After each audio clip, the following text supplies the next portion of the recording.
today's show. We discuss the Warriors-Rockets Game 1 officiating controversy and whether James Harden has a fair complaint. We overreact to Milwaukee-Boston. Al Horford is the Giannis stopper. And the Bucks supporting cast is overrated. And we'll preview and predict the Nuggets-Blazers Western Conference semis. It's Monday, April 29th. The starter starts now.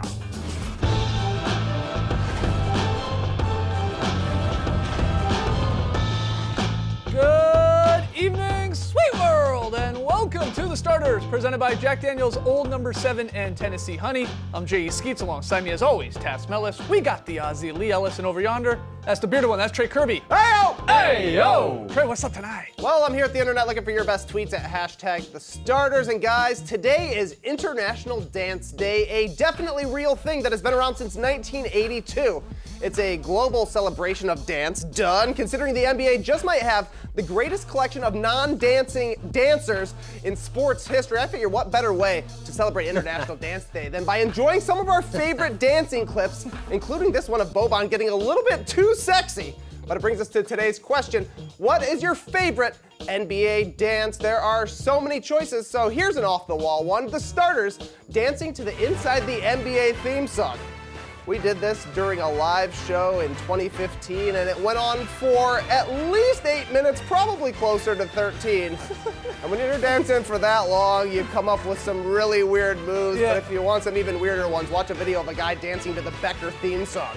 You'll see where we got the idea from. Nonetheless, we want to hear from you. So let us know on Twitter what's your favorite NBA dance. Send them to us at hashtag The Starters. We'll hear from you later. All right, get your tweets in. On tonight's show, we're going to talk about the Celtics dominating their Game 1 win against the Bucks. We'll completely overreact to that. We'll also preview and predict the Nuggets-Blazers series, which tips tonight. We got a very solid play. But let's start with a little true or false, really focusing on that Game 1 between the Warriors and Rockets. Trey. The rematch we've been waiting for all season started yesterday as the Warriors took Game 1 off of the Rockets. But all anybody's talking about today are the referees, who didn't call a handful of landing spot fouls against Golden State, leaving James Harden to plead for fairness. I just want a fair chance, man. Call the game how it's supposed to be called, and that's it. And I'll live with the results. But when especially we all know what happened, a few years back with Kawhi, like that can change the entire series. Just call the game how it's supposed to be called, and we'll live with the results. And it's plain and simple. True or false, the refs were unfair to the Rockets. Personally, I would like to forget this basketball game ever happened. In the catalog of basketball games in my brain, I hope it gets deleted because it was all about officiating. And yes, the Rockets definitely deserve some more calls, but they are really pushing the limit of that rule specifically, that a shooter should be able to land. Because in 2017, Zaza undercut Kawhi. And since then, the rule has to be, a guy has to be able to land. But this is going to the other extreme, and specifically the one right at the end of the game where James Harden basically kicked his legs out and fell down because he's saying, I'm just going to lose my ability to land. I'm just not going to be able to land. So you have to make a call. So really the pendulum has swung the other way, and they have to sort of bring it back. I'm not blaming James Harden for trying to push the limits because it happens in the NBA. Hand checks were taken out because people were pushing the limit. It's kind of like right now when a guy pump fakes and goes horizontal, it's sort of that unnatural motion. You kind of have to take that out of the game. But I'm glad they didn't call that in the last 2-minute report. Verified that shouldn't have been a foul call. But there were others that they should have got. But still, it was ugly basketball to watch. Yeah, there are other calls that it sounds like even the officials themselves admitted we missed. In the first half, there were some egregious ones on Klay Thompson, I thought. There were 2 or 3 that really stick out where, he did not allow James Harden to naturally land. He's in his spot, and that should be a foul call. So I understand that you're upset with these calls at that time. But then what happened, I thought, in the second half, and you're bringing it up with that last one there, Tass, with about 10 seconds to go, the Draymond Green Harden one. There was other ones with Chris Paul where they were not actually shooting, and they were Chris Paul throwing his hip check out there like it's not a real shooting motion. Yeah. Harden with the old kick out and stuff like that. They went too far to that extreme, and the officials were like, well, we missed some in the first half, but these are different. Because you're actually just completely trying to create the contact here. You're not even really trying to shoot it. So they didn't call them. Yeah. But what are we really talking about here? Both teams are always upset with calls. There are many calls, I'm sure, down the stretch where Harden attacking, not shooting threes, attacking the rim, he got some pretty favorable whistles. But at least the Warriors would tell you they did. Yeah. He was creating the contact and he was going to the line. But that's what he's been doing for the last few years, James Harden. I mean, he knows how to use the rules to his advantage and get contact and go up for labs when he's clearly not shooting, or he's just embellishing the call, or he's just throwing his arms into people. So it goes both ways if you want to complain about the officiating. Yeah. It's the toughest call to make, because if you're saying that the defensive player cannot sort of land underneath the shooter, that's fine. But if his momentum is carrying him that way, he's going to move to some degree. And if the shooter is also moving forward, they're going to meet at some point. So who's at fault there? They both have to take some of the blame there. But, you know, the Rockets getting all up in arms about it. This is what James Harden and Chris Paul do, particularly Chris Paul when things aren't going his way. He screams at the refs. He's always complaining. He's always looking for calls. If you're a referee, that does come into play. And you have to be a little bit more professional about how your conduct is with the refs. And if you're going to complain about all these calls, then those ones that do go in your favour also have to then be questioned, because they're not proper calls either. If you're there trying to just, embellish a call to get the, you're trying to use the referees to make a call that's not really a call. So it goes both ways, but the Rockets had chances to win this game. Yeah. And, they couldn't do it at the end. So that's what it comes down to. They lose that game, they're upset. If they win that game, they probably don't complain as much as they did after this loss. I'm just not a fan of guys trying to draw fouls with their legs. I love Reggie Miller, but the old kick out, trying to just swing that out there, it's kind of hard to watch at times. And they should be pushing the limits of the rule. I mentioned hand checking. Guys were trying to get away with. We mentioned John Stockton the other day. He loved putting hands on guys, but then they took it out of the league. So I think at some point they're going to say, all right, this landing rule, yes, Kawhi Leonard undercut in 2017, but it's got to be reeled in at some point. I guess you can, if you look at it from Harden's side of things, he's saying, I get this call for the most part of the year. I mean, I think he had 95 instances during the regular season where he got fouled on a three-point shot. A lot of it, some of it on the arm, of course, but some of this sort of undercut nature happened a few times in the Jazz series as well. But he's like, well, you called it all regular season. Why aren't you now calling it in the first half? Again, specifically that first half of this game one. But I think you could, and here are some of the examples for sure. That's the last one again. But there was another instance in this game that I haven't heard anyone talk about, and it was Harden actually doing something very, very similar to Steph Curry, where Curry took a three, and Harden, challenging the shot, got up under him a little too close. Now, it wasn't called. I don't remember the outrage with it.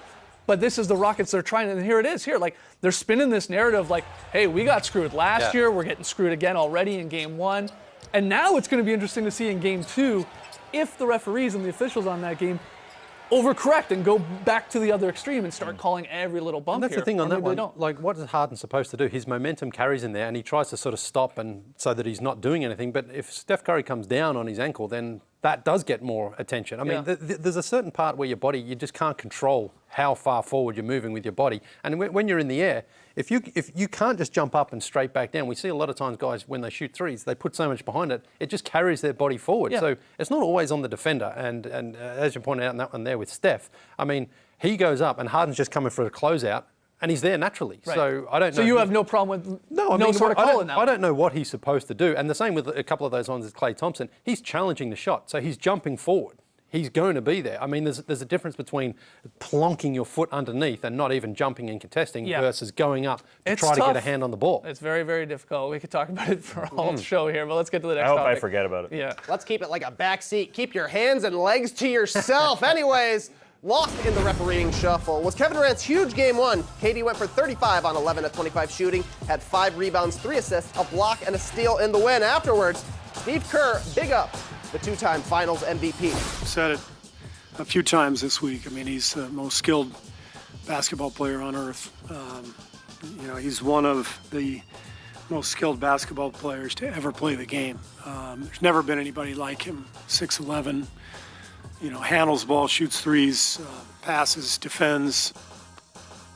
True or false? Kevin Durant is the most skilled basketball player on earth. Please remember, I'm walking the earth, baby. Probably right. I mean, because of his height and his ability to handle the ball. I think that's what separates him. There's guys who are as skilled as him, but when you're a bit smaller, it's sort of more natural. But Kevin Durant at 6'11", when he puts the ball on the floor like a point guard or a shooting guard, he's got a handle as good as those guys. And then when he rises up to shoot, he's virtually undefendable. Just say it, Steve. Just say it. He's the best in the world. It's okay to say it. I guess he didn't want to say that. He's got Steph Curry on his team, I understand. But I think we can say that here, and I don't think that's recency bias. we said LeBron was passing that throne, or that torch, I should say, to somebody else on that throne, and it's Kevin Durant at this point. I think this is what happens every single playoffs with Kevin Durant. We forget about him in the regular season.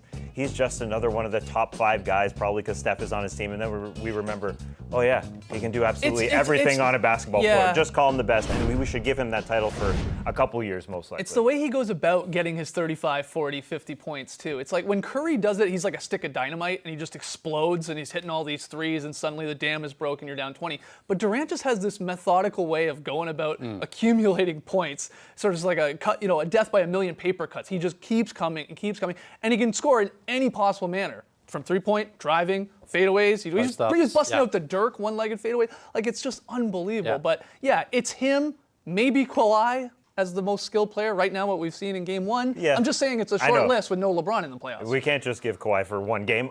He's in that category. In 2017, it was LeBron, Durant, Kawhi. Kawhi gets injured. Yeah. LeBron is getting a little bit older. Durant gets that title. So this Warriors-Rockets series, it started obviously on the weekend. We didn't have a chance to get our predictions boards up, but we jumped in the Slack channel. We said, who's everybody got? We tweeted it out. So this was before Game 1. Myself and Trey have Warriors in 6. And Tass and Lee have Warriors in 7. Just quickly, anybody want to change their predictions after Game 1? Nah, this is going to give be you a long mulligan. Series. It's going to be a long series. Yeah, Rockets have got plenty. Well, I hope you're excited to talk about the officiating for another 6 games. I can't wait. All right, when we come back though, we're going to play as just one game, but in regards to the Celtics dominating Game 1 win in Milwaukee.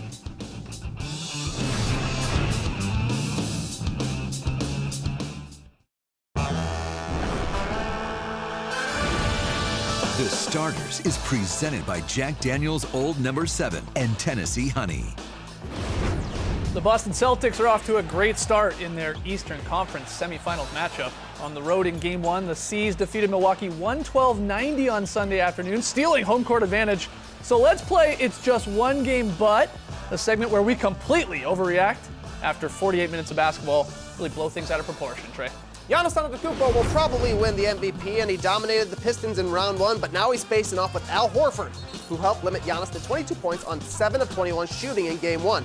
Giannis made 3 threes, but it was still his worst high-volume shooting performance of the season, guys. It's just one game, but Al Horford is the Giannis stopper. Oh, he and the Celtics looked to be after Game 1.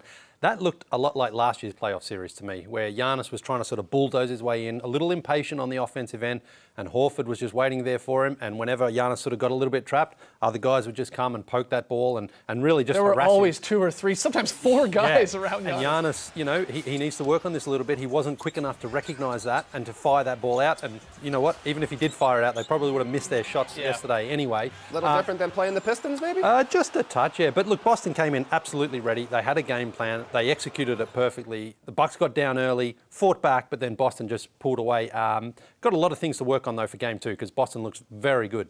I think Brad Stevens is the Giannis stopper. There was 2 bodies always looking at him. And I wish he bulldozed a little bit more. He just saw a couple guys and said, right. It was a little bit like LeBron in the 2011 finals. There was a lot of just hanging out, shooting threes, unfortunately. He wasn't his aggressive self. He just wasn't ready for 4 eyes staring at him at all times. And that's what happened. Brad Stevens devised a very smart defense for him, but they should have known something like that was coming. And it was odd to see that the Celtics were extremely pumped when they got the momentum, and they were yelling in Giannis's face when they blocked Giannis. Really, it should be the other way around. That's what we expect from our MVP. But so much credit to Horford for, when he was on Giannis, kept him to 1 of 6 shooting, but more importantly to me, only 1 foul. And he's such a smart, disciplined defensive basketball player in Al Horford. He's not underrated anymore. We can stop saying that. Al Horford, I think, is perfectly rated. He's really, really good, especially in playoff series against another big guy. We've seen him do it with Embiid. Now he's doing it with Giannis. I wouldn't go so far to say he's the Giannis stopper. A bit of a slower, but it could be at the end of I'm the excited series. to see the Bucks try and bounce back here in Game 2. They got to come with a little more fight. All right, what's the next question here? Giannis wasn't great yesterday, but he still led Milwaukee in scoring, as he was just one of 3 Bucks in double digits. Eric Bledsoe and Brook Lopez both made just 1 of their 5 attempts, as all the Bucks who weren't Giannis, Middleton, or Mirotic combined to shoot 4 of 26 from 3 on the afternoon. Guys, it's just one game, but the Bucks supporting cast is overrated. I think this is a little bogus because they were good enough to get them to the half when they were only down 2 points, and Giannis only had 1 made field goal. in the 1 point in the first quarter, 2 made field goals in the first half, and they were only down 2 because their supporting cast was very good. They just needed their MVP in the second half, and that didn't happen. Listen, Chris Middleton, Eric Bledsoe, they're a number 2 and a number 3 for a reason. And when they're in those roles, they're very good.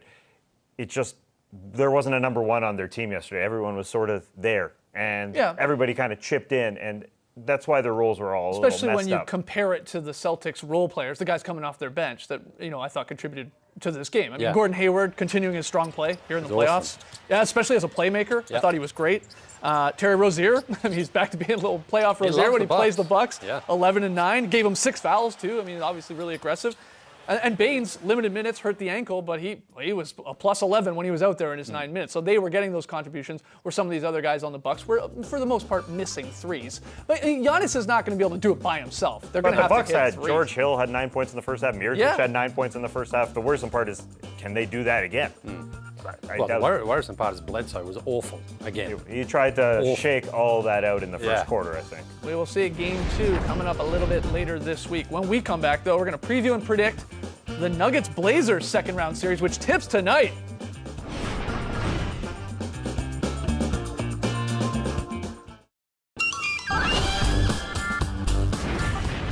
The Denver Nuggets won an exciting Game 7 against the Spurs on Saturday night, but there was little time for celebration. The Joker and his squad host Game 1 of the West Semis tonight versus the third-seeded Portland Trailblazers. Rip City, very rested after shocking OKC almost a week ago now on the back of Damian Lillard's 50-point masterpiece with the bye-bye shot there at the end. Still awesome. Here's a look at the Nuggets-Blazers schedule. Game 1 tonight on TNT. It's a late game. Guys, let's break it down. Let's make our predictions. What's the biggest question you have heading into this Nuggets-Blazers series? For me, it's will Damian Lillard have the same impact? And I'm not speaking specifically of 48% from 3. I just mean Denver's going to play him way different. They're just going to try and get the ball out of his hands because that's what they do in pick and roll situations. That's Dame's bread and butter, where he was able to go at the centers of the Oklahoma City Thunder, go at Steven Adams over and over and over again. I don't think he's going to be able to do that with the Denver Nuggets because they're going to get that ball out of his hands like they did all during the regular season. That's just how they play defense. So it's CJ McCollum, I think, is going to be the key. And he was great in round 1. He was really, really great. I still can believe in both those guys. I still have a belief that those guys can do enough playmaking to win this series. But it's going to be very different. I don't think Dame's going to be going off like he was in round 1. Well, I'm actually saying whether or not Enes Kanter can back up his incredible performance in round 1 because he was incredible for the Blazers when I wondered here on the show if he would even play. And he proved me completely wrong because he went out there and was very, very efficient. He tweeted at you after. Yeah, he did. Subtweet, now, obviously he's going up against Jokic, who has been incredible for the Nuggets. But I think if Kanter, if he plays tonight, he's questionable with that shoulder injury, but if he can make Jokic work on the defensive end, I think that's very, very important because Jokic, we know, is probably going to average 25, 10, and 10, whatever. But Kanter has to make him work on the defensive end. We know he's a good offensive player. We know he can rebound well.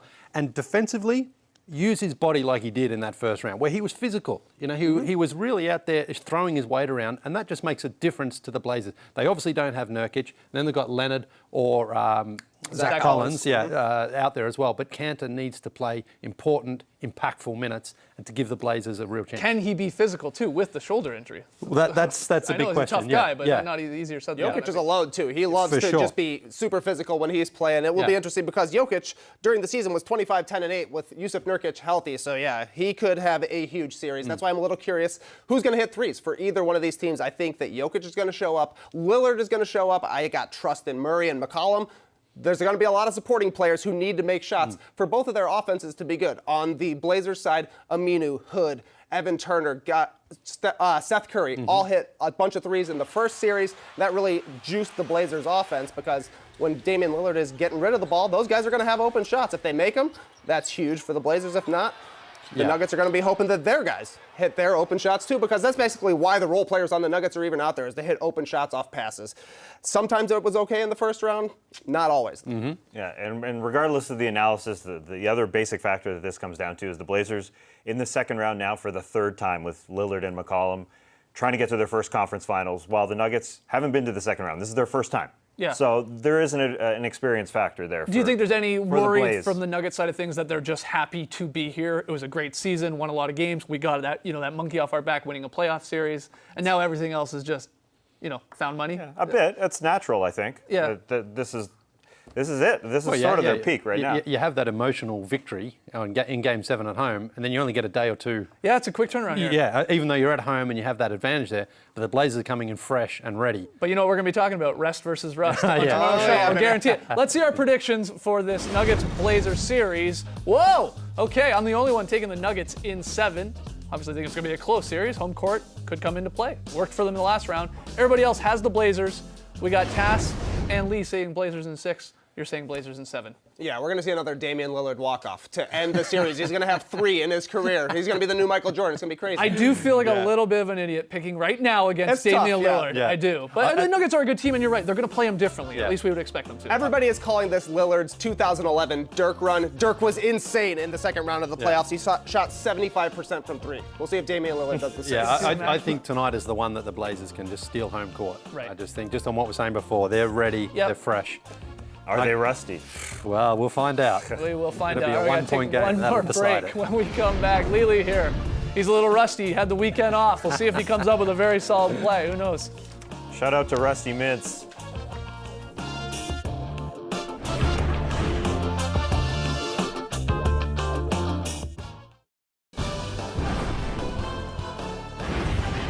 Two games on tonight on TNT. 76ers Raptors. Toronto won game 1. Kawhi going for 45. They'll try and take a 2-0 lead against the Sixers. And then we got the Blazers Nuggets. We were just talking about that series. Some news from that first game. Sixers center Joel Embiid, he has a stomach flu, and he was not at the team's shoot-around this morning. He's listed as probable for game 2, though. A lot of people think the illness will not sideline him.